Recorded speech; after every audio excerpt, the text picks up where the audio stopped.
പണ്ട് നമ്മളൊക്കെ സ്കൂളിൽ പഠിക്കുന്ന സമയത്ത് നമ്മുടെ കൂട്ടുകാരാരെങ്കിലും വന്നിട്ടില്ലെങ്കിൽ പിന്നെ അന്നത്തെ ദിവസം നമുക്ക് ഒരു എനർജി ഉണ്ടാവില്ല അല്ലെ. അപ്പൊ ഏതാണ്ട് ഇന്നലത്തെ എന്റെ പൈസക്കൂട്ടന്റെ അവസ്ഥ അത് തന്നെയായിരുന്നു കേട്ടോ. വൈകുന്നേരം വന്നപ്പോ തൊട്ടേ ആള് ഭയങ്കര സങ്കടത്തിലാണ്. കാരണം ചോദിച്ചപ്പോഴാണ് പറയുന്നത് ഇന്ന് അവന്റെ കൂട്ടുകാരൻ വന്നിട്ടില്ല എന്ന്. അതുകൊണ്ട് തന്നെ ആൾക്കിന്ന് പോകാനായിട്ട് വലിയ മനസ്സൊന്നും അങ്ങോട്ട് ഉണ്ടായിരുന്നില്ല കേട്ടോ. പിന്നെ ഒരു വിധത്തില് നമ്മൾ അങ്ങോട്ട് സോപ്പിട്ട് പറഞ്ഞു വിട്ടിട്ടുണ്ട് കേട്ടോ. അപ്പൊ ഏതായാലും ഇന്നത്തെ നമ്മുടെ പൈസക്കൂട്ടന്റെ ലഞ്ച് സ്നാക്കും എന്താണെന്ന് നോക്കിയാലോ. ഇന്ന് ലഞ്ചിനായിട്ട് നമ്മൾ നല്ല ചൂട് ചോറ് അങ്ങോട്ട് വെച്ച് കൊടുത്തിട്ടുണ്ട് കേട്ടോ. പിന്നെ എപ്പോഴത്തെ പോലെ ആ ഒരു സൈഡിൽ വെക്കുന്ന ബോക്സ് ഞാൻ അങ്ങോട്ട് വേണ്ടാന്ന് വെച്ചു. അപ്പൊ ആ ഒരു സൈഡിലേക്ക് നമ്മൾ കുറച്ച് ബീൻസ് മെഴുക്ക് പുരട്ടി വെച്ചിട്ടുണ്ടായിരുന്നു. കൂടെ നമ്മുടെ റൈസിന്റെ മുകളിലേക്കായിട്ട് കുറച്ച് മുട്ട ചിക്കിയതും കൂടെ വെച്ച് കൊടുത്ത് നമ്മുടെ ലഞ്ച് ബോക്സ് ഒന്ന് ക്ലോസ് ചെയ്തിട്ടുണ്ട് കേട്ടോ. പിന്നെ സെപ്പറേറ്റ് ആയിട്ട് ഒരു ചെറിയ ബോക്സിൽ കുറച്ച് പപ്പടം കൂടെ തന്നെ ഫ്രൈ ചെയ്തെടുത്തിട്ടുണ്ടായിരുന്നു.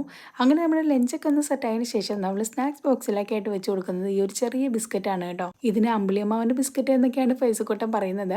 അങ്ങനെ ഏതായാലും അതും കൂടെ വെച്ച് കൊടുത്ത് നമ്മുടെ സ്നാക്സ് ബോക്സും കൂടെ ഒന്ന് സെറ്റ് ആക്കിയിട്ടുണ്ട്. അപ്പോൾ ഇന്നത്തെ ലഞ്ച് സ്നാക്ക് ഇത്രേ ഉള്ളൂ. ഇനി നാളെ കാണാമേ. ടാറ്റാ.